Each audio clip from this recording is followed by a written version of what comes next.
Hello, my name is Eric DeLoach. I'm a book author and I'm host of American Authors and Others. And we have a special guest today. This person actually, it was my first interview as a book author. He was gracious enough to allow me to come on his soul show, and then he has a co-host and put me on that show as well. So I'm very appreciative. So definitely I want to get opportunity to interview him. Also, he has several shows and he's a media personality, very interesting person, doing a lot of big things. So this is a special interview, and at this time, I'm gonna allow him to introduce himself, and we'll get started. Sounds great. Glad to have the pleasure to be here with you again, Eric. Like you said, my name is Mark Lee. I've been involved in media for a number of years. My parents actually started a radio station when I was a preteen. So definitely, actually, I guess I was a teenager at that time. And they started that in Warrenton, North Carolina, because they were listening to the radio and listening to a lot of other things, and they did not hear enough of our voices. And they also did not hear enough jazz, and they were definitely big jazz fans. So they wanted to create that radio station. And I think it came on like around the mid 70s, around 76 or something like that. It was on for about 12 years. So it was on for about 12 years, but that definitely sparked my interest in the media. I always knew that I had an interest, particularly in print media, but that really sparked my interest in radio, and definitely have been involved for a number of years in that radio space, having worked with both my parents' radio station, WNCU, a radio station at the college that I went to, Marquette, as well as a low power radio station right now, WCOM. And then, as you were just saying, I've been involved for now about a year and a half or a little bit around that time with an internet radio station called International Broadcast Media. We're in the process of possibly changing the name to Pod TV or Public Open Dialogue Television, but most people can still find it under International Broadcast Media, and definitely have been doing some great things in that space. And I have about three shows that I host, and then some other shows that I produce for friends of mine, ranging from Coco McMillan, who does a show around music, to Stephen Walker, who does a show around power and purpose, or like positivity, to B.H. Smith, who does one all around business. And then there are some other folks that I have brought into the fold that are doing shows as well, like Dr. Tawana Anthony still has her show on, and there are some other shows that are out there as well. And even some folks have branched off, like my friend Zach Robertson has his Nine on the Grind television, but he started with International Broadcast Media, and he brought Funk from the Front Seat to the platform. And then we also had Funk Music with Zach. So Funk Music with Zach is no longer on, and he took Funk from the Front Seat to his own platform, Nine on the Grind Television, and is definitely doing some great work in that space. So like I said, definitely been involved in media. They've been lately even doing some things around Clubhouse, which is that lovely app. So I've been actually involving and checking out what they've got going on, and then have had the pleasure of working in print media in the past as well. So I've also done some work in print media, having worked for the Carolinian right out of college in the early 80s, having also worked for the Garner News sometime back, like many decades ago, and also worked for Phyllis Coley at Spectacular Magazine, and will still occasionally do some freelance writing. And of course, as I think I've told you before, I'm involved in event planning, and definitely in special events. So we actually had a lot of those that had gone virtual. So my friend Eric Kelly has been doing his Black Business Expo, and now the Black Business Olympics. I think we're ready to go into the fourth one in the latter part of this month. So that'll be the fourth one that'll be virtual. So it's like I said, we advertise it as a 24/7 event for about a week. So we run about 13 hours of program, and then maybe repeat some of the earlier program for people that might be in other parts of the globe that couldn't have caught the first 13 hours. So it's definitely 24/7 for about a week that goes on. And some amazing speakers have been there. George Frazier has been there in the past. Fran Harris, who is a WNBA player, has been there. Dominique Hart has been there. A lot of other folks have been there that are doing some great work in various spaces and all of that. So that's one of the things that I've done. And then with my friend Crystal Austin, I just recently did last month a fundraiser for her that I helped plan and everything, because she's in the process of trying to get an autism thrift store. So we had that going on, and definitely had a fundraiser with Reese Palmer, who is a neo country singer here in the area, but originally from, I believe she's originally from Nashville, Tennessee, but she came here to meet her significant other who's originally from North Carolina and everything. So they actually met, as I learned during the fundraiser, that they met on a cruise ship, and they've now got young kids. I think the oldest might be approaching near her teen years, but not quite in her teen years. And the youngest is like still in the infant ages and all of that. So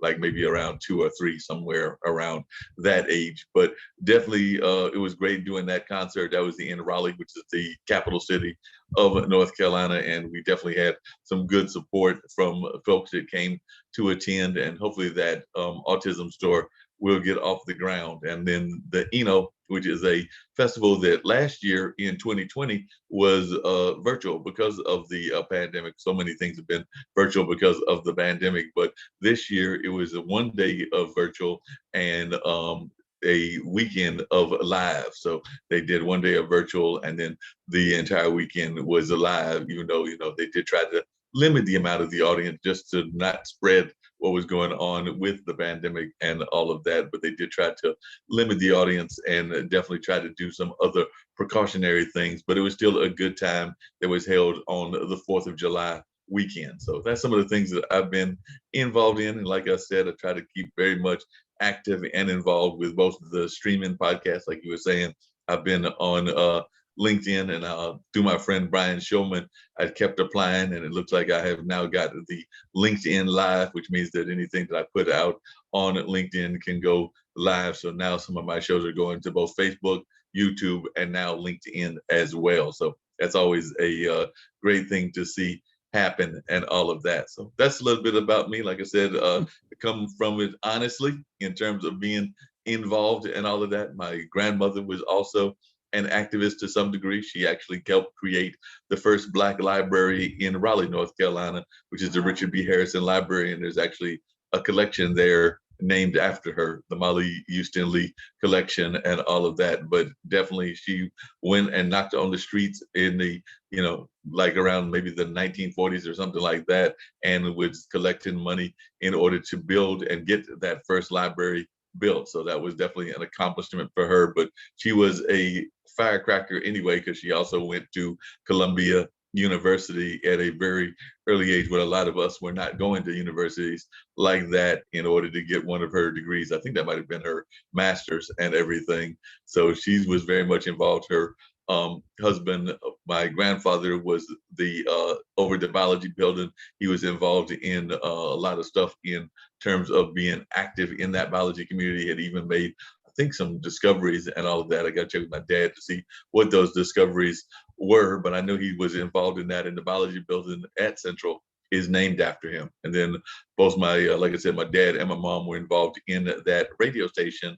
But mom is retired, but she did have a very good career even after the radio station, because she was one of the first hosts, if not the first host, for the Black Issues Forum, which is on our local PBS affiliate. So she was the first host for that, and they've got other hosts that are still continuing that show even to this day. And then she went on to work for some philanthropic organizations. Like she went to work for First E. Smith Reynolds, and then after that she went to work as the first president for the Golden Leafs Foundation, which was some of the tobacco settlement money. Now, like I said, Dad went on and did some activism work after the radio station. He also did some and actually even, I guess, before the radio station as well. And then he also did teaching at UNC and also teaching at a couple of our other universities here as well.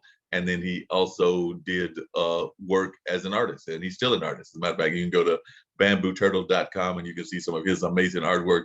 It includes everything from photography to gourd art to sound work to found art to a lot of other art medium. So he's definitely a well-known artist here in the area. And even my younger brother is in doing a lot of great things as well. So my younger brother, Malik, is working with at-risk youth and definitely trying to help them get out of some of the bad situations that they've been in and all of that. So like I said, it's a legacy that we're proud of, and we try to maintain it as much as we can.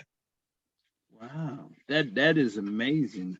So that is definitely amazing. The different contributions, accomplishments, and so much great work that's amongst the works that your family has done in so many Yeah. different phases and so many different levels.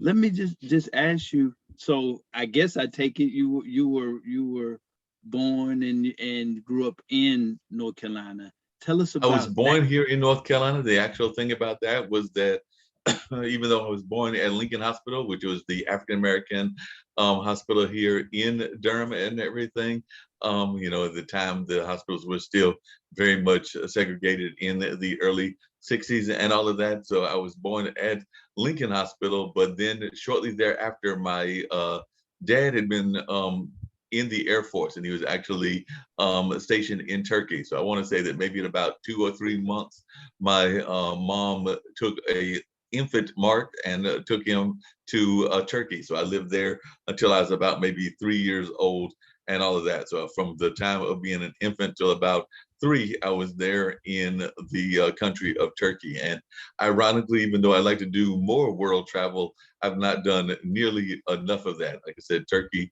was my one and only out of the country trip that I had made. My parents have definitely made trips to China, Cuba, some other countries around the globe. I know Dad even taught in Eritrea, which is a country in Africa, but and taught there for a few years, like around, he would go, I think, in the summertime or something like that, and teach courses. But I just recently, maybe about 2.5, 3 years ago, went on my first cruise, which took me to Puerto Rico, the Grand Turks, and the Virgin Islands, or one of the Virgin Islands, and that was one of my only other trips out of the country. So I've got to do better in terms of global trips and getting out of the world. But I have had the pleasure through the internet of meeting a lot of people that are global friends. So even though I've not done nearly enough travel in terms of that, I do think I've done pretty decent in terms of traveling around the country, even though I do want to get to the West Coast. I haven't been, furthest I've been out West is Las Vegas, and that was maybe about 2.5 years ago that I made that trip. But I do want to get out to Cali, maybe Washington State, and definitely Oregon and some of the other places that are out there. But I've been up and down the East Coast from Florida to New York, even though I haven't hit like the kind of more further northern places like Maine and Vermont. And then I went to school in the Midwest, having gone to Milwaukee at Marquette University. So I definitely had that Midwest experience. And then I've been to went to Shreveport, Louisiana, even though I've never been to New Orleans, even though I'm a big blues fan.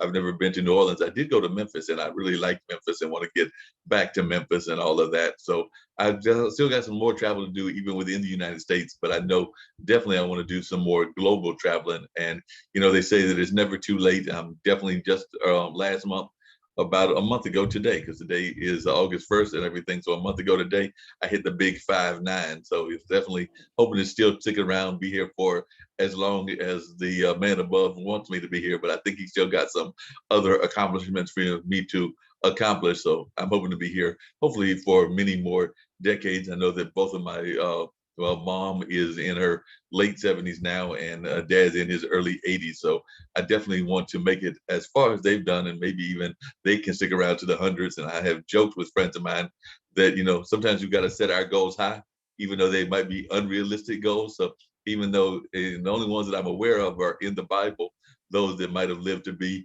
200 or in the hundreds, I figured, hey, what the heck, as long as I can still talk, be coherent, and not be feeble or not be in a bad state of mind, let's set the record and go for 200. Like I said, nobody's done it, and I'm not even sure that I'm doing anything to encourage myself to do that, because I'm not doing the best in terms of diet and exercise and the other things that they say you're supposed to do. But I don't know if you've ever noticed this, Eric, but whenever they interview those centurions, it seems like that they always done everything that you're not supposed to do. So maybe I'm on the right track in that sense, because you hear like those interviews like what was Willard Scott used to do on TV and everything, the weatherman, and he'd be asking like the 100-year-old man or the 110-year-old woman, and they'd be sitting there going like, I drank whiskey every day, or I, was with this several women or several men if they were that gender or whatever, and you'd be sitting there going like, wait a minute, that's not what they told me that we're supposed to do. So maybe I'm on the right track.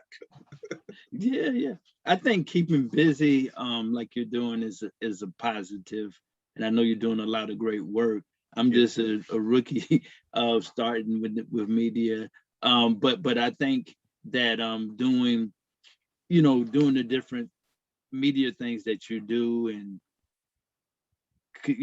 contributing back and helping people, I think that is definitely in the right direction. So tell me, uh yeah, how was it growing up in North Carolina? How would you describe Well, your it was different experiences? because I grew up in different parts of North Carolina. And like I said, it was different depending on where I was at. So like I said, when I first came back, I want to say we were living in the Raleigh area, and then we also lived in Greensboro as well. So as a kid, it was definitely interesting growing up in those environments. I remember definitely having several friends that we would go to the playground, play with, and come home, watch the like any other kid, watch the TV shows of the day, the cartoons and the things of that nature, even watch some of the old Batman shows and some of those kind of things. So I definitely remember that. I was telling a friend of mine that even as early as my teen years, and by that time we had moved to Warrenton, and that's where the radio station was started. I remember playing Pong, which is the early version of a video games and everything. So it was just a ball going up trying to break into a wall, though it was nothing nearly as exciting as some of these high tech and very graphic video games that we see now and everything. But I remember just being excited about that, being excited by Tetris and Pac-Man and some of the other games that were out there. And definitely, like I said, whether it was any of those cities that I was in, I definitely remember being involved in the playing environment, but I also remember having an interest in media even in those days, because I want to say that at one point I thought I was going to be a weatherman, so I would get like the barometer, but I'd also get the farmer's almanac and study that and try to out predict the weatherman. And in some cases, I think I did. And then I even remember as a youth doing a like a newsletter, a mimeograph newspaper. It was probably full of a combination of real news, maybe even some short stories. I got to get with Dad and see if he kept a copy of it. But definitely, I remember creating that newspaper and definitely enjoying creating that. So definitely had that interest in media. And I want to say that I might have even made a appearance as a youth on one of the TV stations there in Greensboro and all of that. So definitely have always had that interest in the media as something that was sparking my interest even at a young age. And then you had mentioned earlier about the activism, and I felt that I've always been to some degree an activist as well, and particularly by the time I got to college, because I remember there being some cases like the Ernie Lacy case, which was an early Black Lives Matter situation with police that happened in Milwaukee in the 80s, of somebody being mistaken and killed by the police wrongfully. Mm. And there was a lot of protest around that. And that was in the early 80s. And I remember being involved in some of those protests. Also remember being involved with Amnesty International and the definitely some of our other organizations there. We had a Black Student Association. So I definitely remember being involved with some of the folks that were involved with that, and also having involvement myself. So definitely that's something I was doing. And even as a teenager, I want to say it was in my junior year going into my senior year, I went to a journalism camp that featured people from Georgia, Maryland, Virginia. I think the furthest north might have been Maryland, as I'm recalling, and definitely, but it was like about a 5 or 6 state radius that all of us came from, and we had a chance to work at both African American and white newspapers here in the area, and then create our own publication as well. And we did that, and definitely, I think well, I don't know how many of us went into journalism. I know I did, and there might be one or two others did. I've recently been in touch with one of the young ladies, and she even then was thinking that she wanted to go into medicine, and she is still on the front lines working in medicine up there in the Virginia area another young lady was involved with her family's business, which I think was in the fast food space and all of that. So like I said, there are some folks that I think did go into journalism and some others that did not. So I definitely had those great memories. And even as a kid, when we moved to Washington, we were kind of the the strangers that nobody knew because it's a very rural town. So, a lot of those people had grown up together and knew each other all their lives, and we were the strangers, but we did find our clique that we hung with and found the people that resonated with us. I think that no matter where you are, you find your tribe. So definitely we found our tribe and hung out with them. And I even remember trying to run track and field, and I was a horrible track and field person, but something that I'm good at even to this day is something that helped the track team, because I think we won 3 out of my 4 years, because I know you could run. The high school was a 3-year high school, but you could run in your senior year of your junior high for the varsity track team. And I remember that we won 3 of those years. I was really bad. I was like the Charlie Brown of my track team. So I was sitting there going like, oh, I'm not going to win, but I was a good recruiter. And even then, recruiting involves networking. And that's something that I'm even good at to this day, is networking and connecting people together and everything. So I think that we might have lost my senior year because I got a little tired of getting beat. So I recruited a friend of mine, Jimmy Robinson, who was somebody that I knew I could beat. Unfortunately, he's passed on at a fairly early age, but I knew that with his size and with his the whole way that he was, that there was at least one person that I could beat on the team. So I recruited somebody that I could beat. So I know that's probably not something that you should be proud of, and that's probably why we lost by like 1.5 points. That and the fact that we didn't have anybody that could do the pole vault or some of the other field events. So like I said, we ran and won 3 years in a row, but the one year that I recruited somebody that I could beat, we went down by about maybe 3 or 4 points. So like I said, I might have helped in that defeat and everything. It might have just been that some of our greater athletes had also graduated, but I think that it was good being on that team and having that kind of ability. And one of the things that you mentioned, Eric, that I just wanted to add to and everything is that I've always felt that journalism and activism kind of go together. I'm a big fan of Hunter S. Thompson. I'm a big fan of Ed Bradley and some of the other great journalists of the day, even Mike Wallace and some of the other ones out there. Even like I said, Charlie Rose and a number of other ones as well. And one of the things that I've done or noticed is that a lot of times they tell great stories in terms of telling the narrative, but they also in some cases will be an active voice. And that's even something that I think we're seeing on LinkedIn. A lot of the people that are involved even in LinkedIn Lives and involved even on YouTube and a number of other platforms are using those platforms to tell their stories. And in some cases, they can be very painful stories. I know that a good friend of mine, Nancy Barrows, was abused as a kid when she was a youngster, but she talks about that in her podcast, and she's not afraid to use that platform to share those stories. The same with Brian Shulman, who's a LinkedIn influencer and all of that, and he doesn't bring it up all the time, but on occasion he'll talk about being a miracle kid with Tourette syndrome and all of that, because he was definitely born as a preemie and was seriously a miracle kid. So he'll talk about that sometimes. And there are some other folks that have gone through various situations, be that things within the women Me Too kind of stories, or be that within our stories of the minority community, or be that a number of other kind of stories.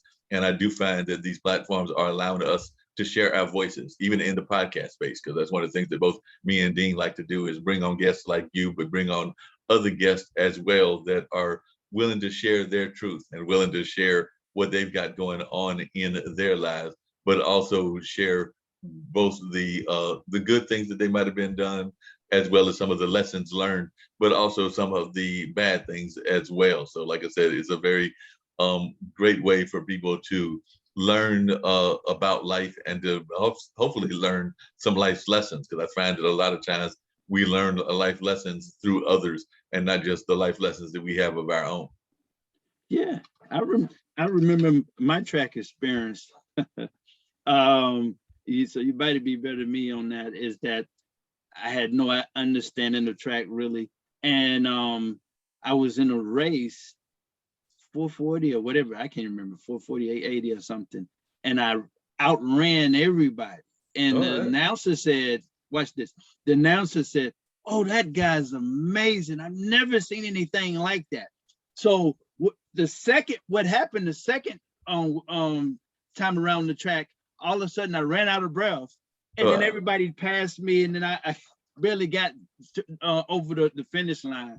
So Yeah. I mean, yeah, I guess track was not my uh I guess my talent, if you will. So Yeah, yeah, no, we all have to know our talents and everything. And one thing I yeah, loved about the track team was that they had a very interesting way of picking the track team. But I've heard talked to other friends of mine as well, and they've said that they've had some similar experiences. But it was kind of the law of attrition. So basically, what they would do is they would run you, run you, and run you some more.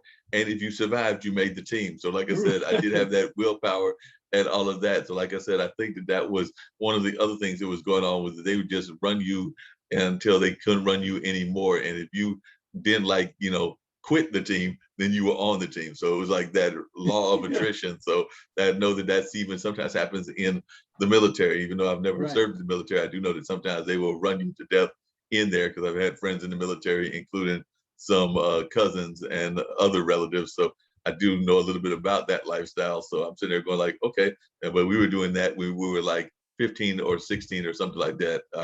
One of the other things that I remember that was kind of funny was the coach would sometimes follow behind us in his truck. I believe it's what his vehicle was, but he was more into field events. And of course, I think one of the coaches might have even been the football coach, but he was definitely into field events. And I don't know that he was necessarily into the long distance or the sprints or things of that nature. So there was a corner store, and if the coach didn't follow us, it would be like you would see this beeline of kids running into the store to do everything that you're also not supposed to do in that situation. So they'd run into the store, get every candy, soda, and everything else that they were supposed to get in order to get their relief and get some relief from the heat and relief from whatever else their stomach pains or whatever else they had going on. And I'm sitting there, and I'm not gonna lie and say that I didn't join them, but you're sitting there going like, wait a minute, are we supposed to be running? Well, I guess the coach ain't followed us, so we're gonna go in here and get away with it. Yeah, yeah. When you're kids, I tell you. Let me go here now with your parents, because they sound very interesting, and I Yeah. think that they were influenced, stream, very positive and strong influence. What created them? You went to this new town, and what triggered them to start their radio station? And what was the were you too young, or did you remember what was kind of the theme and goal behind Oh them yeah, I starting definitely the radio remember the station? themes of the radio station. For one thing, we started one of the early rap shows at that time because, like I said, rap has been around for a number of years. But we're talking about this would have been in the late '70s, early '80s, so it was around the same time as the national trajectory of the rap industry as well. So Mhm. they actually had a show called Let's Rap, which is, if you remember the old TV show, Zoom had a similar theme. So it was a show for teens by teens. So they taught them about the wonders of radio, and definitely those kids went on into radio careers. At least one or two even had a little bit of a regional, if not yeah, one went to New Orleans. So I guess we can call that to some degree national fame as well. So definitely they had some folks that had success in that regards. But in order of what my parents had in mind, they had listened to the radio stations around the area. I want to say that one of the jazz stations had stopped playing by that time. So they were no longer on the air. I believe that was DUR and everything. So they were no longer around, and there was no other jazz around, and they were big jazz fans, particularly traditional jazz, even though there were some people that were at the station that were more into what we now call smooth jazz or more popish kind of jazz and all of that. But definitely they were more traditional jazz fans, and they also did not feel that enough stories, because Warrenton was a predominantly minority community. So they were feeling that enough stories were not being told about that community just in general. So they wanted to give a voice to the voiceless. So that's why the station was called Voices Serving People. That was actually what the acronyms standed for and all of that. So I do remember that. And I do remember um, that was part of the whole concept of what BSB was about, was giving voices. And there were a lot of major stories that happened even during that time. I remember I believe they were called the Browley brothers, had escaped prison and were coming back apparently to try to, get revenge on the person that had helped them go to prison and all of that. But then they did one of the silliest things that I've heard of people doing in the criminal world. Criminals aren't always the smartest people. We know that just from life and all of that. So, if you even in the I think this was in the 80s, might have been in the late 70s, but even in that era, if you have escaped prison, I think the last person you want to call is your mom, because they caught the person Oh, because they were of course tapping the phones even back then, and of course he called his mom, and that's how they busted him. I think that when they called him, he was eventually sitting there eating a nab or something at the corner store because he had decided to call his mom and all that. I think the other brother they eventually caught in one of the northeastern areas. It might have been Philly or New Jersey.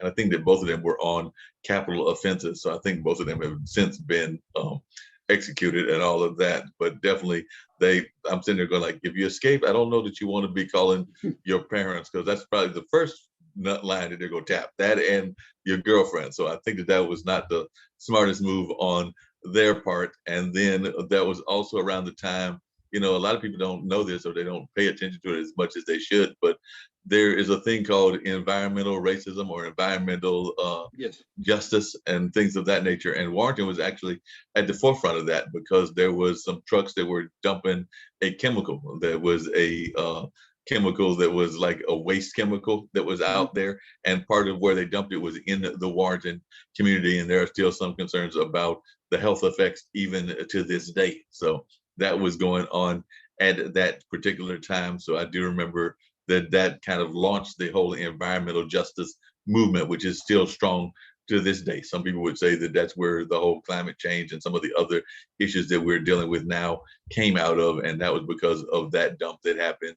I want to say it was either the late 70s, early 80s, but I do remember that we were covering that story, and there was other stories that we were covering, including even some of the ways that the area was divided, because it was a very rural area, but definitely in addition to being a rural area, there was a lot of different ethnicities there. So I don't remember a large Hispanic population, but there was a large populations of African Americans, a decent population of European Americans, and then there were some that would be more in the Native American population. And actually, there are some controversies even around that as to that particular tribe, as to whether they are actually Native American or whether they are a mix of other people just claiming to be Native Americans. But I remember even Mr. Pulley came by and he had basically written a book that was arguing that the Halawas were not an actual Indian tribe. And I remember that a friend of mine who unfortunately has also passed on, like the late Jimmy Robinson, but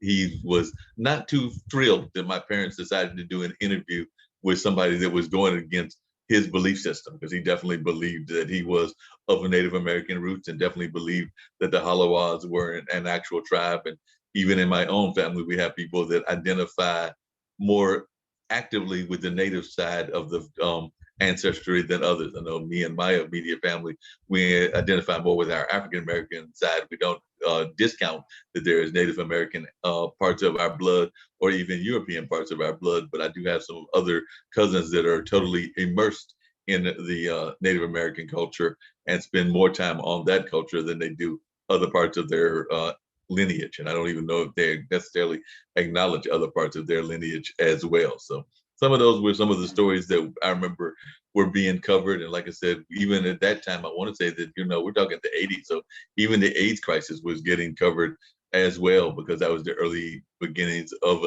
the AIDS crisis. So I do remember that there were some stories around that and a number of other issues that were being covered. And of course, they were trying to do innovative programs. I remember, I think there was a farmer's report that was done regularly. There was Tickle Me Think, which was actually a children's program for like younger kids, not so much the teenagers that were doing Let's Rap, but for like the littler kids and all of that. So that was a show that my friend and my mom's friend, Jerry Ann King, was doing, and she's still up there in Warrenton with her other half, living up there and still doing things with quilts and artwork and other things. So there's still people there that were involved with the station. I know Steve Hyman is doing gospel music at one of the local stations. He's also a singer. up in that area. And definitely there's some other folks that were involved that are still around and still involved in one form or fashion within the media or the art landscape. But definitely growing up in that environment was a great experience. And definitely, as I recall, one of the things I tell people is when I came back from college a couple of times, because like I said, I'd come back, yeah, pretty much, yeah, every trying to think, there might have been one summer or spring that I did not come back, but for the most part, I'd be back on the definitely the Christmas break, most of the spring breaks, as I recall, and all of that. And I remember mom would come and pick me up, and the airport was much smaller than it is now. And when she picked me up about halfway down there, she would ask me, what are you doing? And of course, we might have had beepers, but we didn't really have cell phones and some of the other things that we got now. So I'd be sitting there going like, I don't know, mom. It's not like I've called a lot of my friends, so I have no idea. And that's when moms will do what moms. That's when mom would do what moms will do, which is guilt trip you. So like I said, she'd be like, "Well, I've been on the air since about 6 o'clock this morning. Had to come on, turn on the station, and do the morning news and do some of the morning programming, and of course the day-to-day running of the station.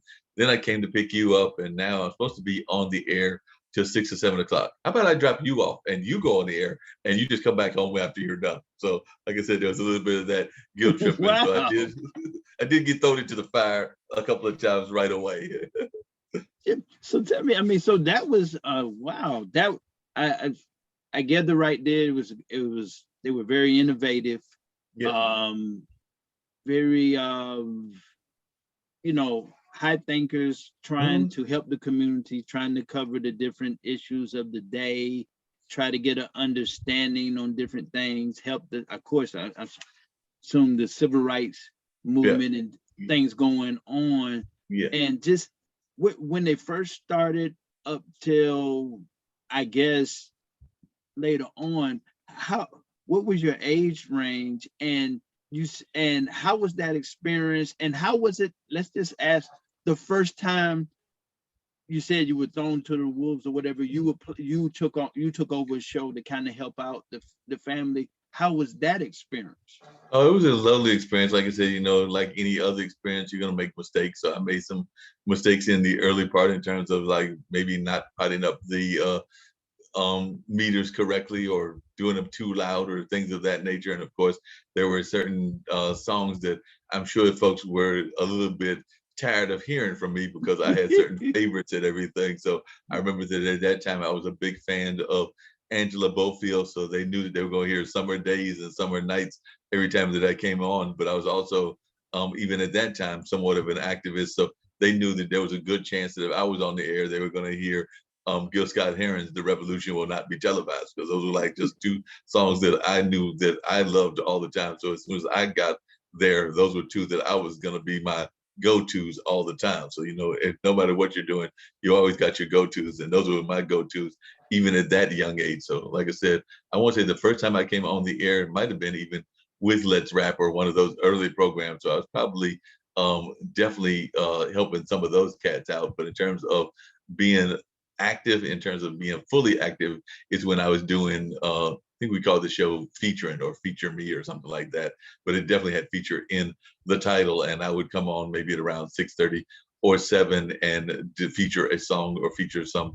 artist or maybe even a genre of style or feature something that was like, it could either be an album or a person or something along those lines. And I was probably like maybe around 17 or 18 at that time. So definitely a much younger Mark, but definitely made some of the early mistakes that folks will make. And, you just kind of like roll with them, learn from them. And of course, I had some great mentors, not just in my parents, but also some of those older folks who were at the station that became kind of my mentors. Like I said, Steve was maybe a few years older than me at that time, he would have been in his probably early 20s and things of that nature. I mean, he might have even been pushing because he married a young lady that was a few years or much younger than him and everything. So he might have even been pushing near close to late 20s or early 30s by that time. But definitely it was great having mentors like him and Walter Norflet, who helped with the station some and was also involved with the Hayti Heritage Center,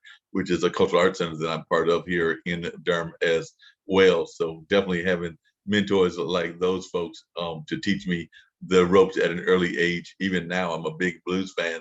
And a part of that that I learned was from a gentleman who I think is no longer around, named we knew him by his nickname, which was Mary's Child, because that was the kind of the moniker that he went by whenever he came on, because I think Mary was his mom, so he just went by Mary's Child. So definitely it was great having mentors like that that were able to help guide me in that career. And definitely even now there are folks that are have been in the game as long or if not longer than I, that I still look up to and still try to get advice from and all of that, because I think that learning is a constant process. And sometimes we can even learn from those that are younger than us, because I've learned some of the stuff from the activism community that I learned from when I was involved in Occupy and Occupy Durham during the Occupy movement.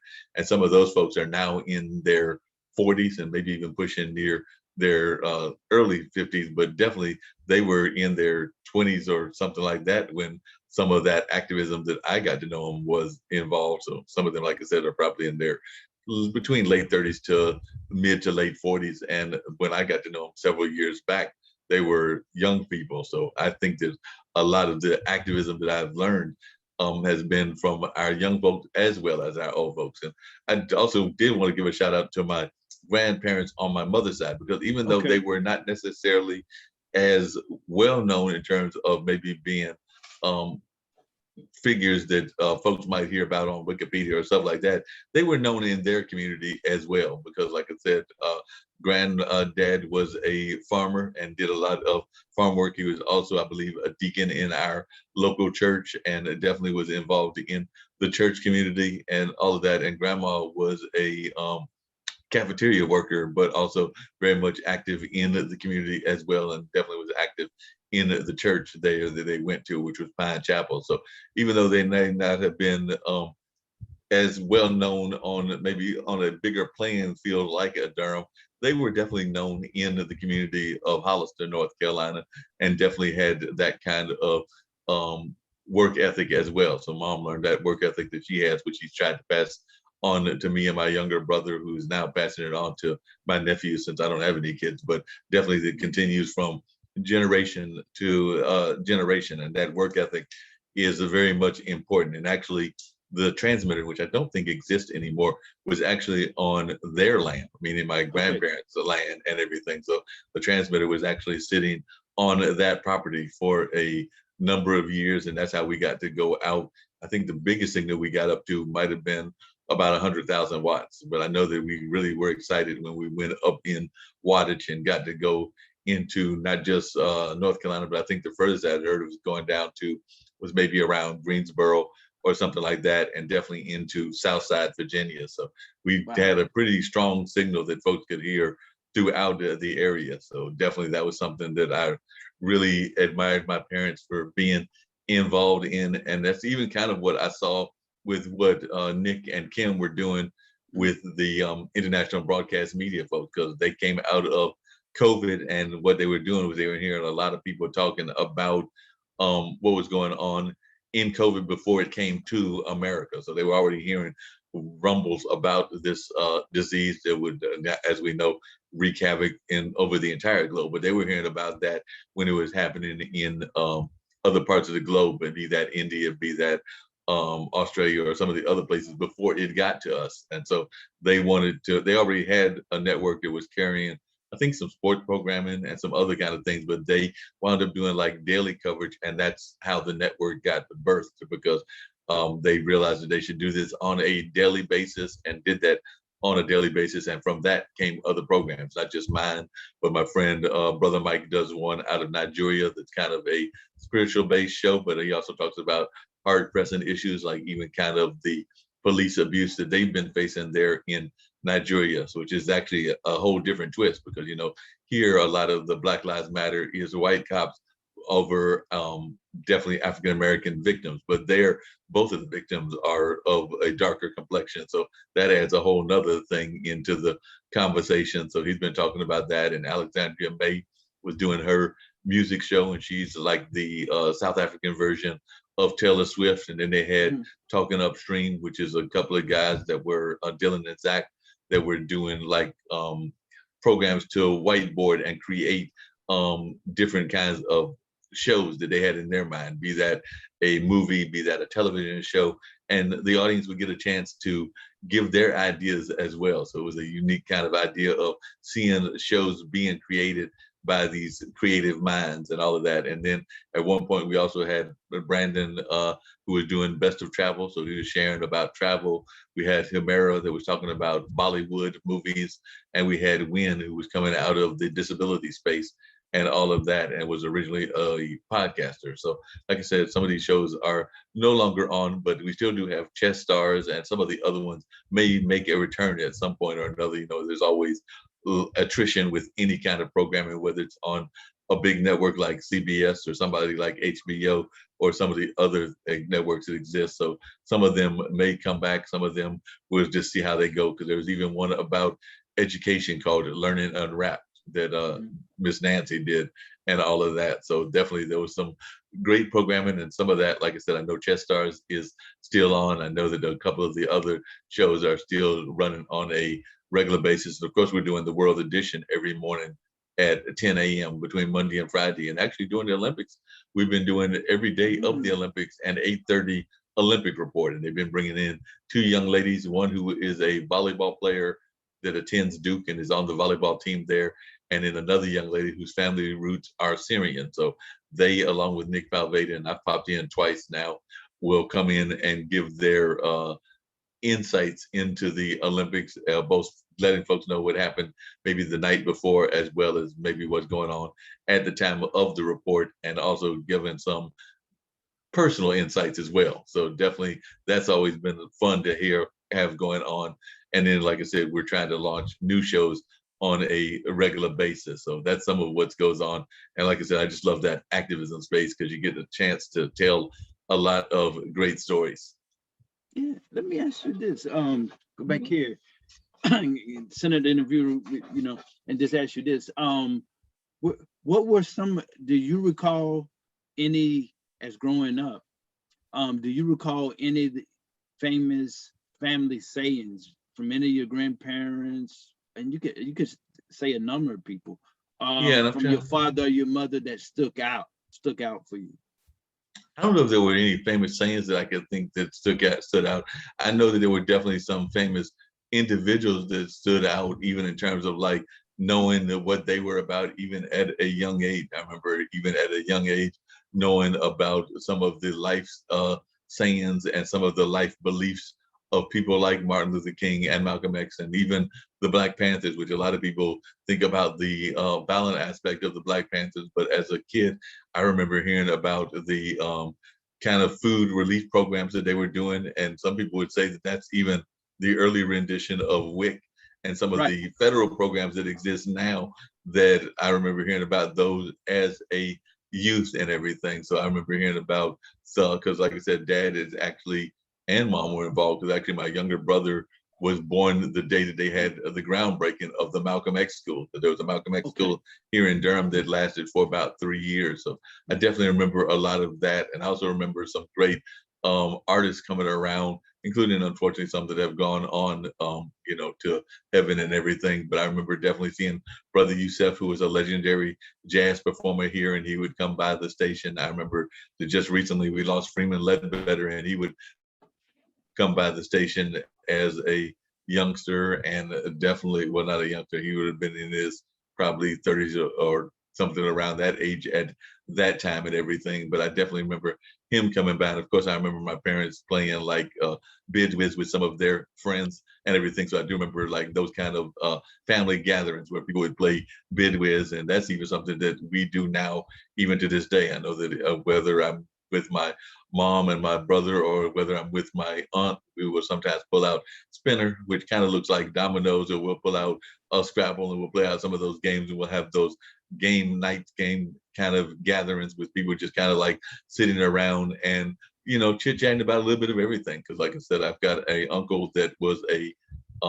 you know, he's not in the best of health now, but he in his best health was a good golfer, and actually taught James Worthy and some of the other golfers, some of the other basketball players from UNC how to play golf. So Wow. definitely, and I remember he played Canadian football, and I've got a second cousin who is an athletic director. So sometimes the conversation might even center around sports, whether that's football, whether that's basketball, or whether that's a number of other sports that were existing as well. So definitely, I remember those kind of conversations going on, and definitely a lot of conversations around the family, around politics, including the politics of the day, like whether that was the 80s, the 90s, or whatever. But a lot of times it was just good old fashioned gatherings. And of course, you'd also be catching up on the family, for lack of a better term, the family gossip or whatever was going on within the family in terms of, who was getting married, who wasn't getting married, and some of that family kind of situations. But I definitely remember those days and still enjoy.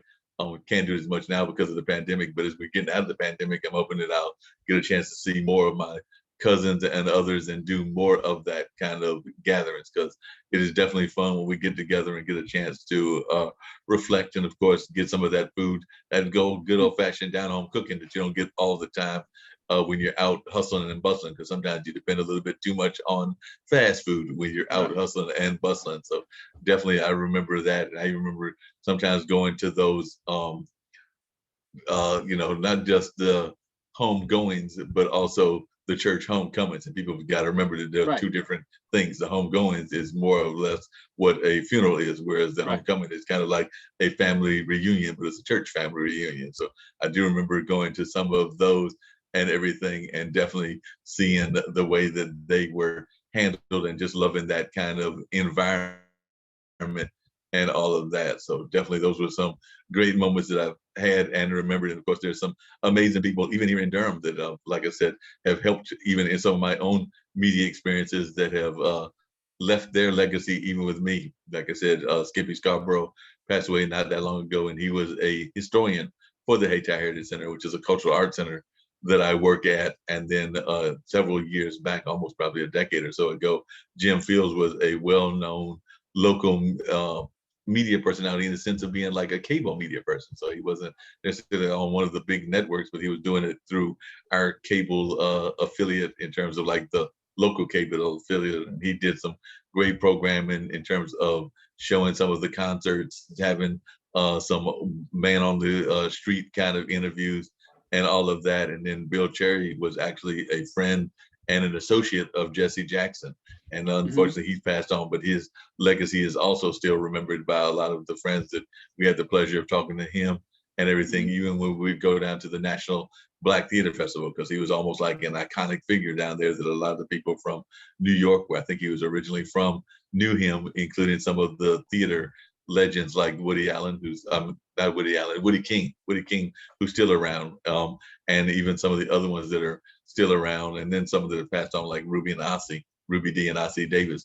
They knew who he was, and it was just great seeing and being in those circles. But even now, I know that Petrie Bird still we didn't have it this year last year because of the well, actually it would have been this year because of the pandemic, but I think they're slating it for 2022, so they're pushing it back a year. But Petrie Bird is the bailiff from Judge Judy, and I know for the last several years he comes down and always has an amazing party that he throws, that he's kind of like lets folks from both the known in the industry as those that aren't as known in the industry just hang out and have a good old time. There's usually some African drumming, of course, some good eats, and just good drinks and good conversation. So you get a chance to even meet some of the luminaries when Petrie throws his biannual party. So like I said, I know usually when I see him, if he sees me around, he's like, there's Mark. So I got to make sure that Mark gets the invitation. So I try to make it a point to go to that event. Yeah, that's great. Yeah. So what I see, and I guess the audience is seeing that you the Southern experience in North Carolina, then also the strong family ties and yes, and family reunions and get-togethers, and you said come you had I mean, not the going home, but the coming home, you said you call it. Yeah. And so what I was kind of, let me see, put this, maybe I might have said it a certain way, but what I was talking about, like, for example, my mother, she's still alive. I Uh-huh. caretake, yeah, I caretake for her. And she'll say, like, do everything in moderation. Oh yeah. And I remember I would talk to her and I would say, you need a lot of people to really do something. And she would say, no, you only need a few people and you can get a lot done. And for example, my dad, who passed away about 3 years ago, brought me back to Georgia. He would say, make sure that you're doing the right thing. Don't give anybody anything bad to say. And I'll just say this, the Right. last thing my grandfather would say, if you want to be a lawyer or whatever profession you go in, and he was a farmer, and it's a great And I don't know that occupation. they necessarily had any particular sayings, but they definitely had that kind of mentality of, that you could be anything you want to be as long as you Right. set your sight onto it and things of that nature. And they definitely believed in that. They passed that on to me and my younger brother, that belief that you could do what you wanted to do. They also passed on to us a belief in having a connection, not just to your immediate family, but that you have one of my friend Brian Showman and others call their tribe around them. So there are people that Okay. are like-minded and all of that. So I've always believed in that, and that is part of the things that I got from them, is having folks that you can definitely uh, resonate with, that are like your kind of the people that will help hold you accountable, but will also be part of what is going on in everything. And I mean, they definitely, even to this day, they will tell me things that, lessons that some lessons you are a little bit stubborn to learn, because Right. one of the things that even to this day they will tell me is that they want to make sure that you get paid your worth, because often I find that we don't want to get paid our worth, and we'll let folks not pay us for what we are actually doing in terms of actually making the kind of money that we should be making. So they will definitely um, always press that you should know your worth and be willing to charge your worth as well. So definitely, but I do sometimes think, and we've even talked about this on a variety of the podcasts, that we can sometimes be our worst enemies, and we can sometimes be our worst enemies in the sense of self-defeating ourselves and all of that. I mean, I don't know about you, Eric, but how many times have there been jobs or situations that you wanted to go for and everything, and you would sit there and find every reason not to put your name in the hat and everything. And by the time you finally talk to yourself into putting your name in the hat, the job has already been filled. So I think that that's Yeah. something that we have to Yeah. oftentimes be careful of, is not defeating our own selves, and also not letting other people's opinions of us get into our heads, because I do sometimes think that we will sometimes also let the people that are our doubters, and everybody has their doubters, start Right. to impact us as well. So sometimes we let not just ourselves get into our heads, but we also let other outside forces get into our head as well. And I definitely believe that you have to be a believer in yourself. And that's the first thing that you have to do in any of these things, is have positive self-esteem, a belief in yourself, and a belief that you are worth what you are actually asking for. Because I know too often we'll sit there and not want to charge what we're worth, and not want to do things along those lines. Because I do think that we can be, in a lot of ways, our own worst enemies. And that's something that even to this day, my parents will sometimes talk to me about, and things of that nature. And another thing that we have to do, even as we get older, is also be aware of financing and our finances, because I do think that too often we can get a little bit too careless with our financing, and therefore find ourselves in all kinds of situations that we don't need to necessarily be in, because we oftentimes, just like romance, sometimes we're not happy with what we've already got, and are looking for that grass that might be greener on the other side. And the same thing can even happen with our finances. We can try to spend more than we've actually got, and then when we're sitting there going like, well, we don't have enough money to, like, spend on the basic necessities, and then folks be wondering, well, you're doing all this great stuff and everything. So those are just things that I think folks have to be careful about, is be very cautious and very deliberate about whatever you're doing in the life. So that's some of the lessons that my parents even taught me to this day. But the other thing that they've taught me is that, don't be afraid to ask for help either, because that's something else that I think that too often we don't do. So like I said, even to this day, if I get in a situation, whatever that situation may be, mom and dad and even my younger brother have made it very clear, don't hesitate to holler at us if you need something and everything. I mean, the worst we can do is say no, and the chances of that are probably dim to nothing because we're actually family. So if we're asking for something, we're probably going to realize that you need it, whatever that help may be. But I think that too often, I know sometimes church people, and I consider myself more spiritual than religious, but I know that sometimes church people talk about pride, and pride can be one of the worst downfalls if we let our pride get in the way. Yeah, I think I keep hearing. I think the audience keeps experiencing in this interview that the strong family ties, the Southern tradition, strong Right.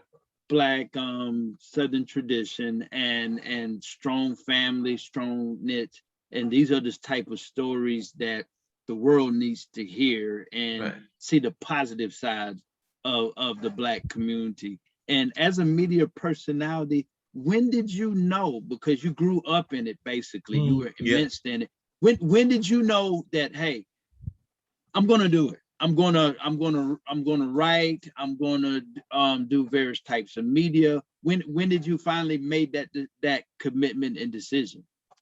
Well, I think I made the commitment almost as soon as I started working for the first newspaper that I worked for. Like I said, I was working for the Garner News, and you remember covering, I think it was a scuba diver in that small town and everything. So that would have been like in the early 80s, but it's something that I've always known that I had an interest in. Now, there might be times that, things slack off, but you don't do as much in it. But whether it's the media or the other passion of mine, which is event planning, and I've been involved with a number of our local festivals and all of that. I think that I've pretty much known that for decades, that those would be the two things that I would be primarily engaged in. And to this day, they're kind of the things that really wake me up every morning and really get me excited about every day and all of that. So definitely that's something that resonates with me. And the other thing that really resonates with me is something else that you just mentioned earlier, is that too often even our own publications, I mean that in New York, it might have been the Amsterdam News, and I know here it's been the Carolinian and the Carolina Times, but too often even our own publications don't do a good enough job of covering the highlights within our community. And there are so many great stories that we still don't know about and everything. Like I think about the scientists that are doing work that are, unreported, that are doing work in the Research Triangle Park, but they might be discovering the next vaccine for the Delta variant or something along those lines, that we don't hear those stories enough, even within our own publication. So one of the things that I try to do is give the voice to those folks that are doing innovative things that we may not hear their stories as much as we should, because I do find that even our own publications get too caught up in the if it bleed, it leads kind of mentality, and wanting to cover even the negative aspects of our community. And I think that too often, even our own publications don't do a good enough job of covering some of the lesser known stories, but impactful stories that are out there that should be further out in the forefront. So that's something that I try to do on a regular basis, is find unique stories and carry those unique stories forward to the global audience. Because like you said, it's not just us, but it's even our brother man over there in Nigeria and Ghana and even Australia and some of the other various countries around the globe that are still caught up in the negative stereotypes that are too prevalent about us because of mass media, meaning some of the negative stereotypes that might exist out of the music game or the movie game and some of the other games. So I'm always trying to find ways to put people out that are showing the positive light of some of the things that we are doing. I mean, not saying that we have to hide the negative aspects of what goes on in our community, but at the same time, I don't think that we do a good enough job of showing the positive to the medium stories and everything. You talked about growing up in Warrenton, and there's so many stories of our farmland that's going on that we've lost so much of that farmland, and that's barely covered or anything of that nature. So I brought that up. Had a young lady on that was actually in the hemp space and in that whole, the some of the marijuana product kind of things, which he's in that space. But we talked about the Black farmer even when I interviewed her and everything. And that was actually, I also had another young lady from Canada that we were talking about, and we were talking about how some of the minority communities were being pushed out by corporate America in terms of corporate farms, even Canada, where the hemp was first legal before it became down here, or marijuana was legal before it came down here in certain states. So those are some of the stories that I feel that we need to do a better job of covering, that we're not doing a good enough job of covering as of now. Wow, wow. Um, on the, I guess on the fun side, have you when you go out in public, you know, or you may go out to dinner with a friend or family, and what has just how did it make you feel? How does it make you feel, and how did it make you feel when a fan would come up and Mr. Lee, I listen to you all the time. How does that make you feel when you get those Well, when like I that said, happens? it's not as much as you hear that when you're a podcaster as much as it would if you were on a bigger network. Like I know my friend Anthony Wilson, who's on one of our affiliates, I think it's the ABC affiliate. He definitely hears it more. But I have had friends that have come up and said that they've heard my show or they've heard this interview. Even the postman has told me that he sometimes watches and hears these shows that I do. So when I hear that, it definitely puts a smile on my face, and I'm always glad to hear that and everything. And one of the things that my dad sometimes teases me about, because like I said, he's a fairly well-known artist, but he sometimes says that when he goes out into the community, folks will be like, there's Mark Lee's dad. So like I said, even though he was a professor or has been a professor, and even though he's a well-known artist, he sometimes teases me that I get more recognition than he does, because it depends probably on the generation as well. So it might be some that are a little bit younger than I am, and definitely some that are in my same age range. But I do know that if my dad has teased me about that, where it'd be like that he has been out, and folks would be like, instead of that me being Jim Lee's son, I am he is Mark Lee's dad, or things of that nature. So that's kind of fun to hear those kind of comments, and definitely to go out into the community and be recognized. I mentioned the even sometimes some of the things that I do teasingly, but they are fun because, like I said, the Eno Festival is always held around the 4th of July weekend. And like I mentioned to you earlier, my birthday is July 1st. So I will sometimes tease Greg, and I'll sometimes tease some of the other organizers. So even though that festival is geared a lot toward the art community and definitely toward environmental community, because it's definitely, and of course the 4th of July, but it's definitely raised a lot of awareness around being at a state park and a lot of environmental kind of concerns. That is kind of one of their primary themes that is tied into that festival. But I, for decades now, will tell people that they are not there for they're not there to celebrate the 4th of July. They're not there to celebrate any of that stuff. They're really there to celebrate my birthday. They don't know that, but it's really just a big birthday party for me. So all of those thousands of people, they're really there to celebrate my birthday. So I would come to tell them that, and they get a big kick out of that. And definitely they will come up to me and give me, of course, my happy birthday greetings, and some of them will definitely enjoy the teasing as well. But yes, that's been a running joke that it is not anything to do with the hundreds of hours of planning or the many hundreds, if not thousands, of people that help put on that festival. It's really nothing but a big birthday party for me. Wow, that is, I like that. I love that. I love. I just knew that. I know the audience loves that as well.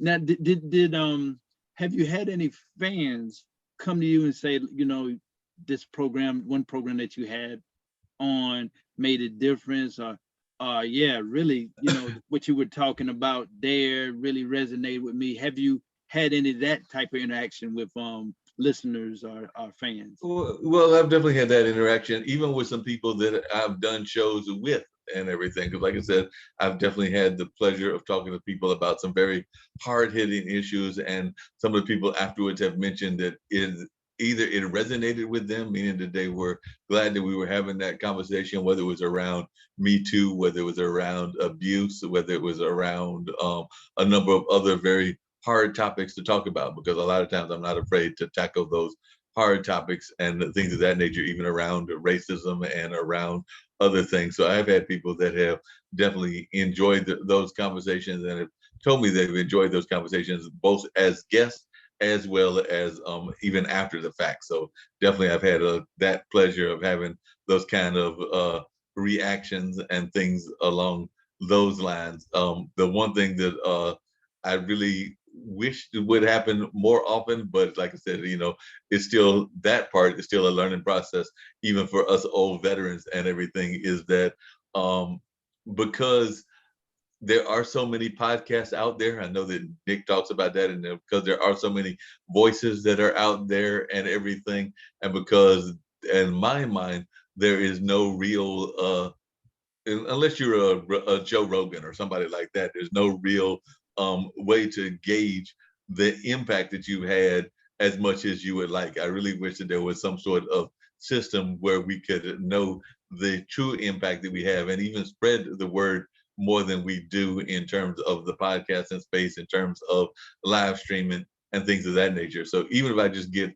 one comment or two comments, as long as those comments are, letting me know that they're hearing the voice and it is really resonating with them, then I feel that we've at least got a victory. Because it's that old saying that if we can impact one person or make a difference in one person's life, that could be that most impactful thing. So like I said, if I'm looking at the numbers, and sometimes even on the live streams, it might only show 7 or 8 people, or it might show several hundred, or whatever the amount is. But I think usually it's not that many that you actually see. But as several of my friends have pointed out, the one good thing is that it's constantly in the space. So it's Right. like, even though there might only be 10 people watching while you're doing it live, then there might be others that when you do repost or when you do snippets of the interview and put that up on, like, say, an Instagram or something like that, that they catch the message and everything. Because like I said, I've been shocked at even some of the things that I've learned that I didn't know and everything. Like, I know I was on my friend Jacoby's Gamers Den, and he had a couple of local police officers. So they were giving the police perspective of what was going on with Black Lives Matter and all of that. And so that was a very interesting interview. And I know I pulled snippets of that and put it on my Instagram stories and all of that. Because, Instagram, you can't put in a full interview, but I put in a snippet. And the same thing happened when, and I think that was on Jacoby's show as well, because I sometimes, well, actually, just about all the time, will co-host with him on that, along with Siren and along with Kara Oker. And now we've got John helping us as well. So it's about 5 of us total, but you'll see 4 in terms of the intro screening and everything, because I don't think we've added John's name, even though he has become a regular. And the same with the gentleman from New York, who I just recently learned is basically homeless, but he's still involved in that video game space. But he brought that up in one of our interviews. But I remember we had a wrestler on, and a lot of times people don't realize or think about how much of a um, training wrestlers have to go through. And it was a young woman wrestler, and after she described it, and I even told her about how my dad used to really clown professional wrestlers and everything, but after she explained the kind of training that they have to go through, I had a whole new respect for wrestlers. I mean, I'm not saying that it's a true sport in the sense of not having some theater involved with it, but they still have to do some intense training, and you can get seriously injured in that sport as well. So like I said, she acknowledged the theatrical part of it, but she also talked about the fact that it's not for the weak at heart in terms of the kind of training that they have to go through. Yeah. Now, tell me, because I mean, you're a veteran. I mean, you. I guess you like the Michael Jackson of radio, and Michael Jackson started when he was 5 or 6, so you like the Michael Jackson of media. So started so young and it was all involved with it. Can you tell our audience and the public here, that can be around the world? I had somebody from I think South Africa, a white gentleman from South Africa, people from London and different places. What are the different, what changes have you seen in media from the time that your parents got in it and to Instagram? Can you Tell us a little bit Well, about the that. biggest thing, the YouTube. biggest difference I've seen right now is the democratization of the media. Because, like I said, at the time that they were starting their radio station, they were one of the few radio stations that was a jazz radio station that was not connected to a university. I mean, a lot of times when you think of jazz radio stations, even now, you think about like North Carolina Central, Howard University. I think Fitz has one as well. But it was, and even UNC, which is a PWI, predominantly white institution, has stations that are connected with them. But in terms of like a true community radio station, yeah, there's low powered radio, which is, a small signal, not that much bigger than, say, the signal from your regular radio that you get and everything. But outside of that, there has been a lot more voices that are heard, which can be a good thing, or like I said, it can also be a bad thing, because now there are everybody and their mother has and their uncle has got a voice now and everything. But so we're hearing a lot of voices, so it's sometimes hard to sift through all the voices to figure out which are the voices that you want to listen to the most. But definitely with Instagram, with YouTube, with all of these other sources, it's made it a lot easier for people to get their voice heard out there. So that's a great thing, and definitely that's something that is encouraging. But at the same time, now the catch is trying to figure out, whatever your interest is. Like if you're into um, soccer, you can find hundreds, if not thousands, of soccer podcasts, soccer media outlets, soccer coverages, and things of that nature. So then you've got to sift through those thousands to figure out what really resonates with you and what really touches you. Because I was talking to a friend of mine, and we were actually talking about the gaming industry, but I would argue the same thing about media. We were saying that there's not a subject that you can't find that they haven't made a video game about. And probably the same can be said about media. And I mean, we were finding some crazy things in gaming. Like there's even video games about literally clipping your toenails. Literally, there are video games about that. So, and I would argue the same thing about media, that, if you name a subject that you're interested in, we all have various interests, whether that, you want to be a potter, you want to be an author, you want to be the next great skydiver.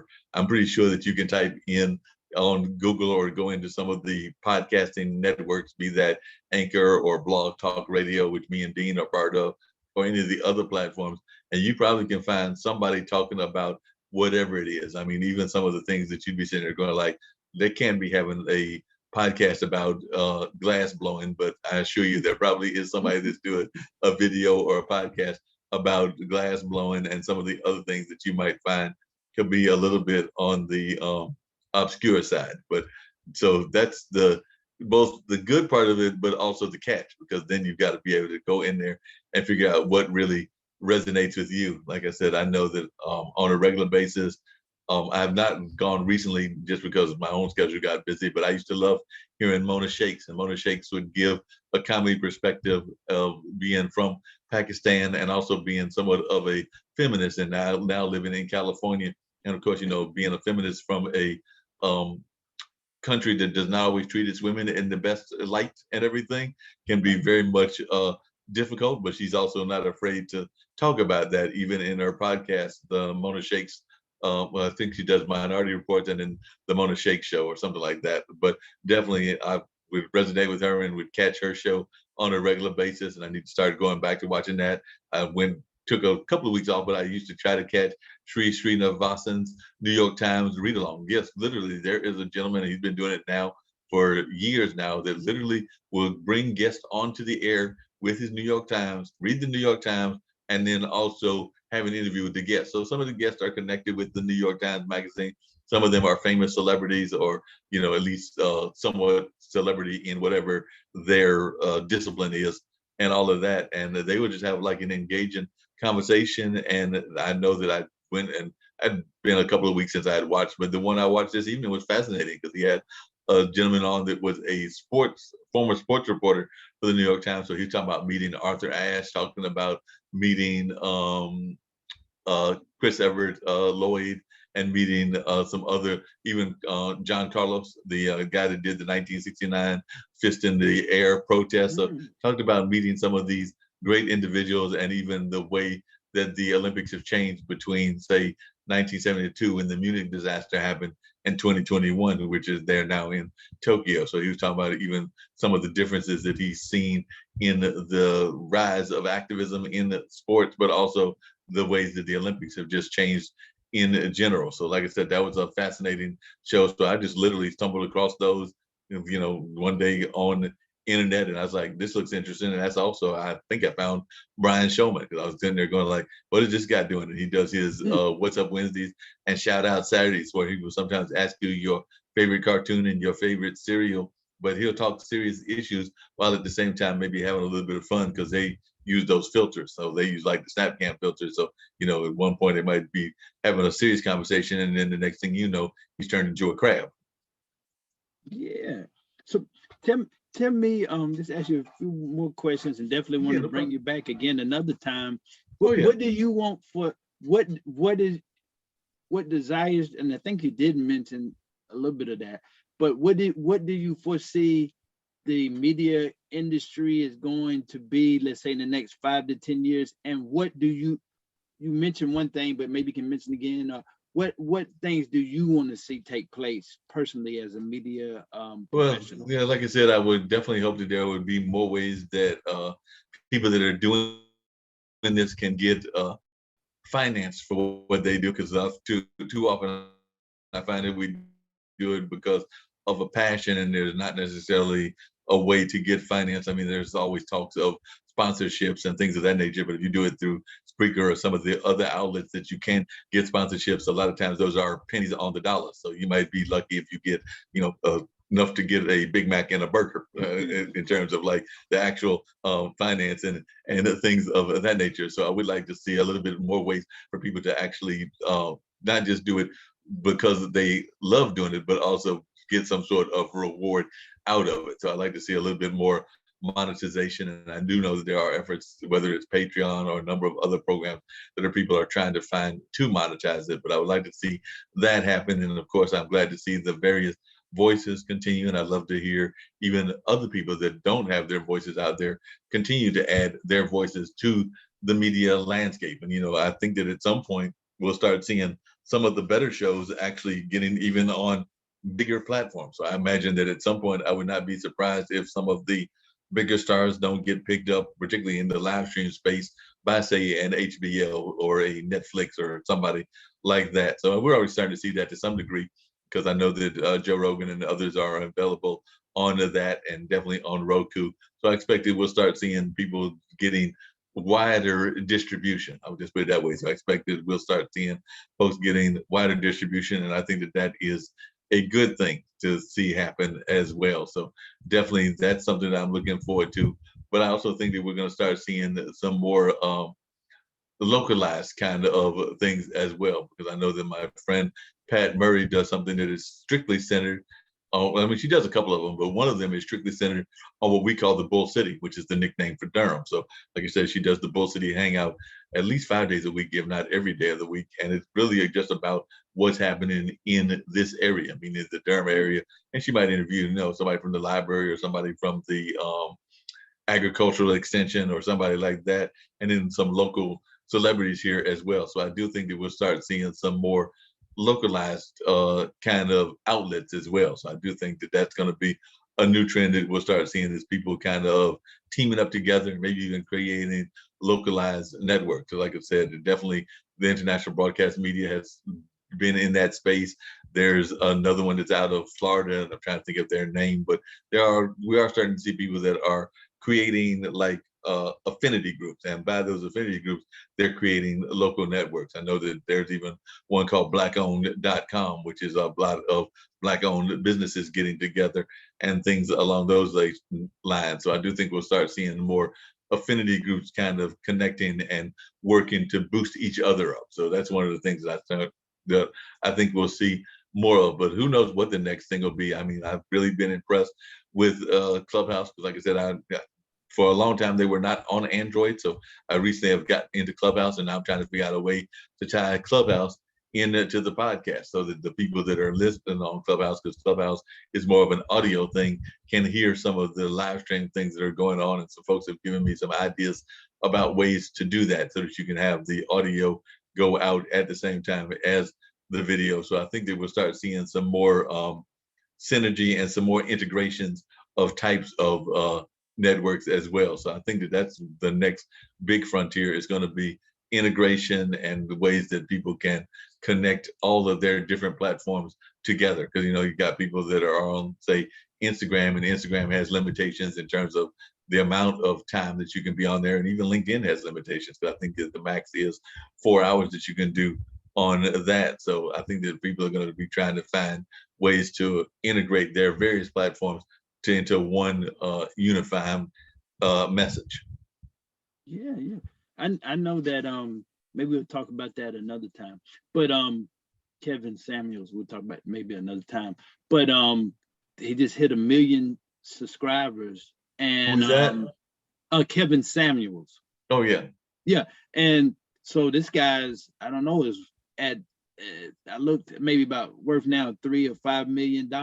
So that some of these YouTubers, you know, you get an X number. That's the route that I'm going with it. Is that you get up to over 1,000. I'm headed in that direction, and then X number watch hours. Then you're starting to get paid, and some people are, you know, able to quit their day job or whatever that they're doing and make it a full-time thing. So that YouTube is doing pretty good in that respect. Let me ask you this. YouTube is doing well in that regards. The thing with Kevin, though, is that Kevin also, sometimes it can be a double-edged sword, because sometimes you can also be a little bit overly controversial. Because I've heard a couple of Kevin's things, and I'm sitting there going like, I can't believe that Kevin said that. I also can't believe that Kevin actually believes that. But you know, sometimes we say things that we don't necessarily believe in order to get ratings and all of that. And I'm not saying that that's always the case, but I do know that there are some people that will say things. Even on our network,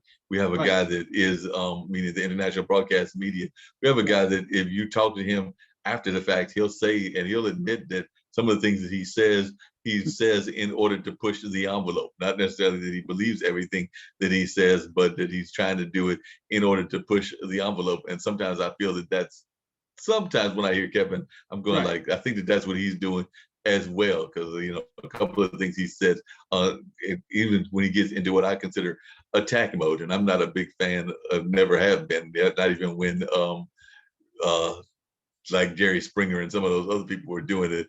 I was never a big fan of that attack mode or of that kind of degrading mode, because some talk show hosts will have and everything. Like I said, if it works for them, it works for them. It's just not my style. But like I said, I do know that some people will even push the limits of their own belief systems and all of that. So like I said, if I say something, I definitely trying to say things that I actually believe and have a conviction in. But I do know that there are some other folks that don't necessarily have that attitude.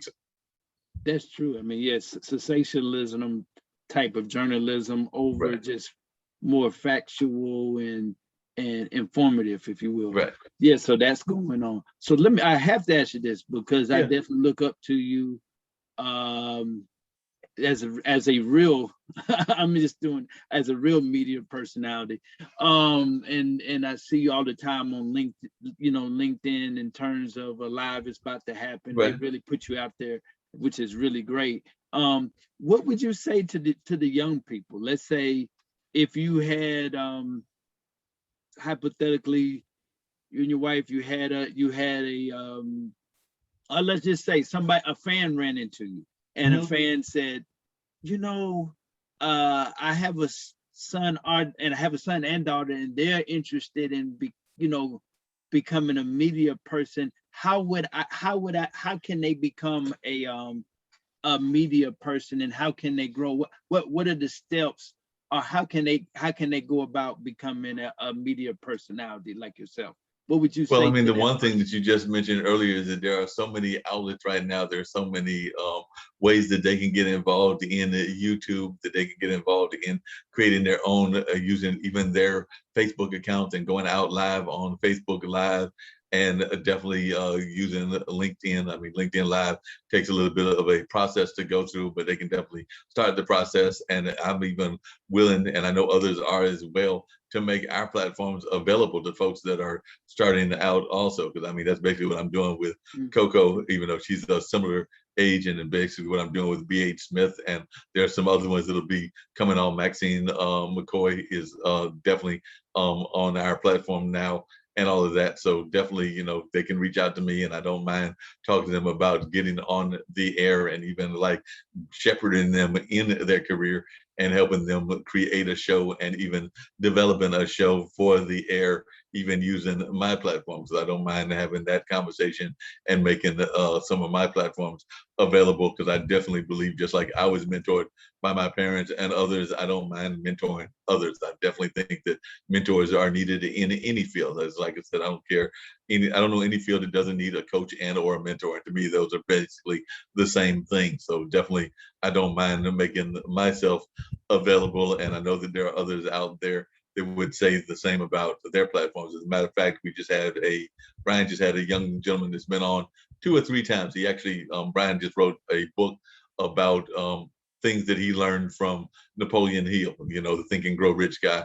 And it was, I think, 33 or 34 of them that wrote chapters based on lessons that they learned from Napoleon Hill. But Nishant's, who has actually just turned 20 recently, and he's popped onto Brian's show on a regular basis. But whether it's me or whether it's others, we consider Nishant's one of our mentees, and he definitely considers us to be his mentors. And the same thing with Kamachki, or as we like to call her, Special K, and she definitely is in. Matter of fact, she just graduated high school. So there are some young folks like that we are willing to tutor and to help as much as we can. And of course, I know Nishant has been on Brian's show. Kamachki actually has her own YouTube group that she's got out there with some folks. She created a program called Universal Video, which is youngsters from around the world, actually. And she had me as a interview subject. She had Tim Sohn as an interview subject, and we came on and shared our wisdom, just like we're doing here as well. So definitely, not afraid to have those conversations, give them tips that I've learned, things that I've learned that can help them. I know Tim Sohn actually offers classes in media and video productions online, and I'm willing to have those conversations as well. So definitely, if folks want to reach out to me, they can hit me at bluesradio@gmail.com, or they can definitely go to my LinkedIn profile, and if they type in my name, it should come up. I think it's under Blues Radio, if I remember correctly. It should be linkedin.in/Blues Radio, or they can go to Lee Entertainment 62 on Instagram. So any of those platforms that are out there, they can find me, and if they want to have those conversations, I'm open to those conversations and everything. As a matter of fact, I was just on a clubhouse call earlier, actually, it was either last night or this morning, and the gentleman heard my voice, and he was like, he does voiceovers in Malaysia, and he was like, how much would it cost for you to do voiceover? So I sent him my rates and everything, and now I've got to send him some clips either later today or no later than tomorrow, and hopefully that will land some voiceover work, because I've done some voiceovers both for a company that I work for, Measurement Incorporated. So it's a testing company that grades end of the year tests, and I did the voiceover for like some of those. Not everybody can read, so sometimes they need to have the audio version. So I did voiceovers for some of the students. I think the last one was maybe about 1.5 years, 2 years ago. I know it was before the pandemic. And then a friend of mine is a university professor on online university. So I did several things for them. And then, of course, I did the Eno voiceover for last year's Eno, and Centerfest last year. So I did the Centerfest Eno voiceover as well. So I've definitely done some voiceover experiences as well. So that's another avenue of income that I'm always open to telling people about, but also showing them how they can get involved in it as well. Definitely. So again, I guess the last thing, and I definitely want to say to the audience, this gentleman, let me say this correctly, this gentleman is a role model, and is doing big and great things, and really, for the Black community, and also for the larger community, for all communities, the world community. So we're very proud of the great work that he's doing, and contributing out there. And so the last thing would be for new fans, maybe people Mhm. that watch this show right here. How and you just said it, but we'll say it again. Why Right. not? How can they catch you? Where can they catch you to become a fan Oh, and there. a listener? There are several places they can definitely catch me, and I call Mondays my I don't know, maybe I bump my head for Mondays because I do about 3 or 4 things on Mondays. So on Mondays, if they catch International Broadcast Media, and of course you can find that on YouTube, you can also find it on LinkedIn, you can also find it on Facebook. But if you look for International Broadcast Media, and definitely, like I said, I don't know that I'll be up at 8:30 for the Olympic coverage, but I will definitely be up at 10 o'clock for the World Edition because I've been doing that now for several weeks. And then on Monday, I have my regular 2 Monday live streams, which is the radio show with Mark Lee, which runs from about 2 to 3:45, and then the bigger show, which is Mullins Music and Memories, which is 4 to 7 on Mondays. And then right after that, I go into doing the show with Dean, which is on just regular podcast, which is Straight Talk with Dean and Mark. So it's not as much of a live stream as it is the strictly audio version and all of that. So they can definitely catch me on Blog Talk Radio /squared 807, and that's where they would find that at. And then if they go to podtv.tv, because like I said, that's kind of the transformation we're making in terms of naming and all of that, but they can find all of our stuff there. And of course, they can find the International Broadcast Media YouTube site as well, which is the same as Pod TV and all of that. So if they go there, they'll find all of that. And then, of course, I have the online dinner party, which I've now added. Well, one segment that I've been doing for a while, which is the mystery guest, where I give like some trivia questions and they are supposed to guess who that person is. It's usually somebody of some sort of fame. They might be out of the world of sports. They might be out of the world of crime. They might be out of the world of entertainment or whatever. And so far, the mystery guests have included definitely have had Shakira as a mystery guest because, like I said, all I do is flash a picture after we give the clues and everything. Annie Oakley, is the great Western lady, Madame Durant, who was out of England and actually walked around with I think it was a tiger that she walked around with, and definitely John Carlos was a mystery guest, and there've been a couple of other mystery guests, and right now we're starting the process of adding talent time because a friend of mine we were trying to come up with a name and they said, well, it sounds like snack time, but how about talent time? I was like, yeah, that sounds like a good, pleasant name. So talent time will be people showcasing their own poetry, whatever their talent is, and all of that. It can even be somebody giving us a demonstration of crochet, if that's what they want to give us a demonstration of. So we'll add that probably starting this week, if not definitely the week after. And I've already given clips of some of what a talent time would look like based on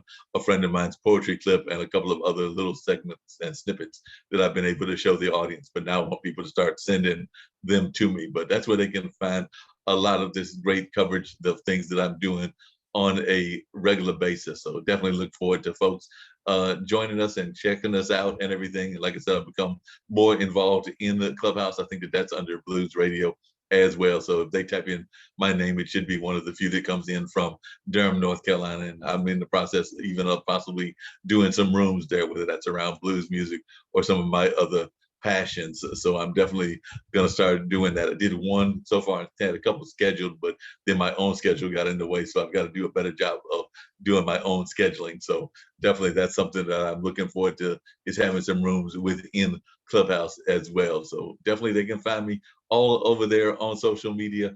And if they want to reach out to me directly, bluesradio@gmail.com or mlee@heytide.org. Both of those emails work, and both of them I check on a regular basis. And as Eric can tell you, I'm always on LinkedIn and oftentimes can be reached on LinkedIn Messenger as well. So definitely there are a lot of ways that folks can catch me, and look forward to getting some new fans based on the great work that Eric is doing. Because Eric, you're doing some amazing work, and we're glad to see you doing some great work and definitely getting some good interviews. I caught a little bit of the interview that you did with the artists and all of that. So definitely you've had some amazing folks that you've been talking to, and I'm glad to be one of them that you've caught up with and had the conversation with as well. Matter of fact, just to let folks know about tomorrow, I know that I did a pre-interview, and that one will be the one that'll run on the radio show, and that was with Mariangelo,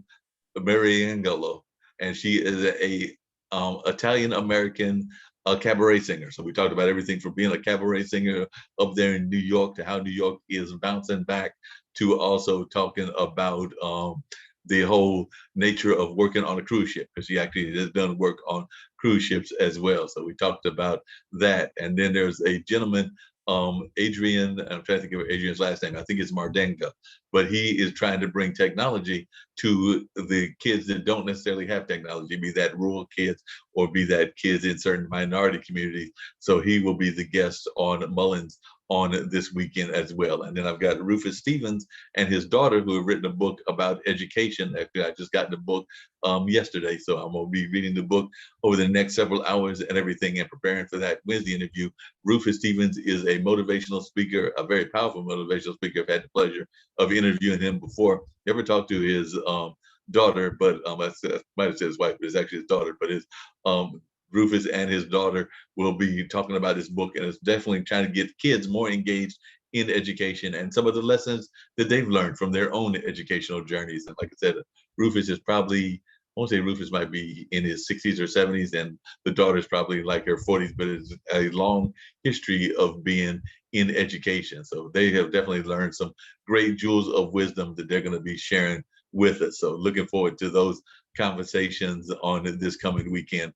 And then, the Gamers Den is always fun as well. And that's Thursdays at lunchtime. And that's with my friend Jatovi. And like I said, we oftentimes use video games as a way to talk about other issues, because a lot of times people think of the stigma behind video games, but they don't see how video games can be used to talk about very wide-ranging issues, even pride. Because I know last month was Pride Month, and we talked about even some of the things within that pride community and how that is played in video games as well. So that's every Thursday at noon. And like I said, that's the Toby show, but I am glad to be a part of that show as well.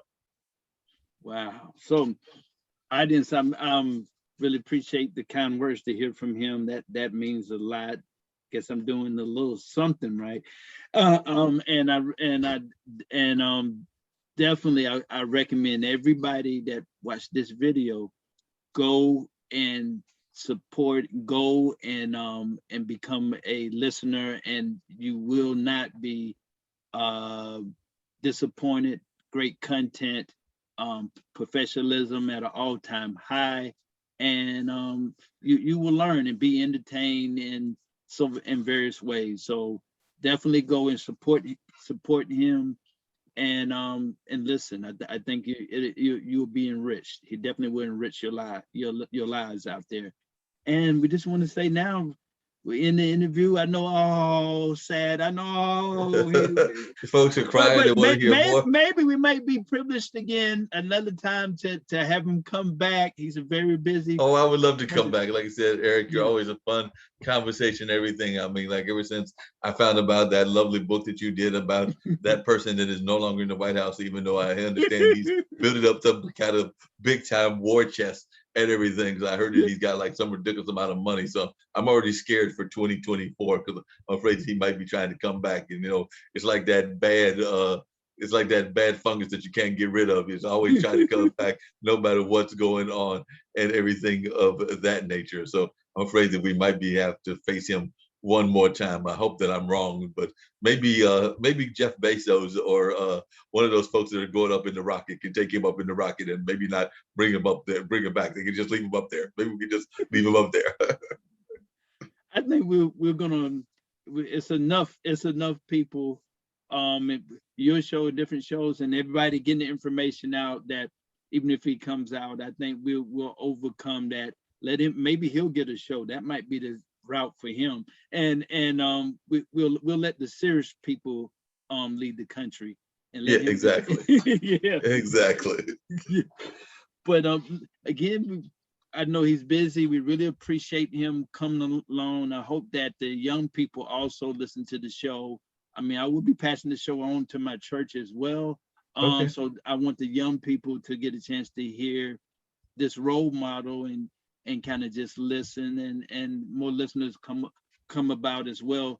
And we really appreciate. I love doing things for the young people. One of the best things I ever did, and I actually did it now 3 or 4 times, and it was thoroughly enjoyable, was I had the pleasure of being invited I think twice to my friend Brett's students over there at North Carolina Central University, and then another young lady that was a high school teacher invited me to come speak to her students and everything. So I always love having a chance to speak to our young people and give them a little bit of an insight into everything from podcasting to just regular radio to newspapers to media in general. And who knows, possibly even motivating some of them to get involved in this space and all of that. Because like I said, I had the pleasure of going at least 3 times within the last 2 to 3 years to 3 different situations like that. I know twice at my friend Brett Chambers' class at North Carolina Central University. Oh, and actually, there was another professor that also invited me. So it's been 3 times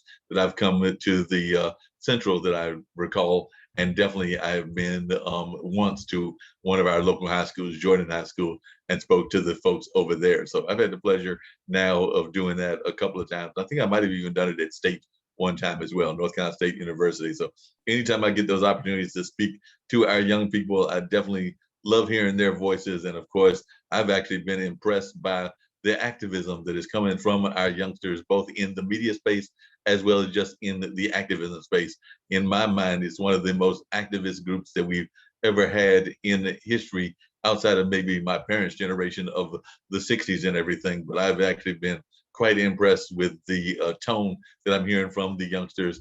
And I'm also glad that they are very much a very accepting group. They are definitely talking about a lot of important issues, but they're also not afraid to tackle issues of all sorts, everything from climate control to LGBT rights to civil rights to a number of other concerns that they have got. But they seem to be one of the most inclusive groups in terms of being willing to accept people that may be of a different belief system than theirs, whether that's a religious belief, whether that's an orientation belief, or whether that's a ethnic belief. They just seem to have a lot more acceptance than some of the past generations have, and I'm glad to see that.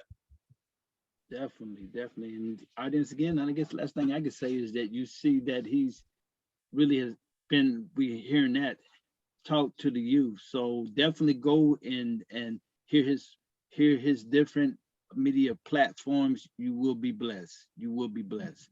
And again, I want to say personally, thank you for coming on the show. It was, I definitely felt blessed, and I know my audience will be blessed as well. And in the future, the right time, then we'll hopefully we can do it again, and they can be blessed again.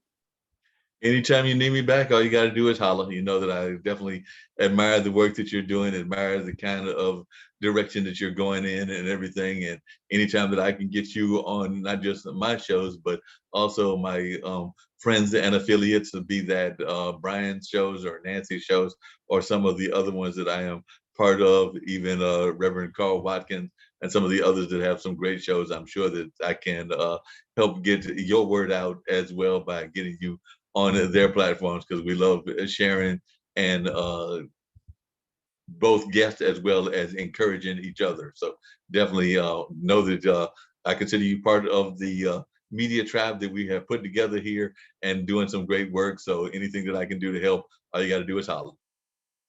I appreciate it. I feel blessed. I appreciate it. And we'll end this show, and I know that my audience has been enriched rich.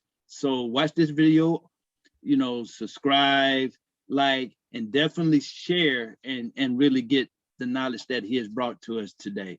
Thank you very much, everyone, for watching, and we'll see you another time. This was a great episode with the great Marc Lee.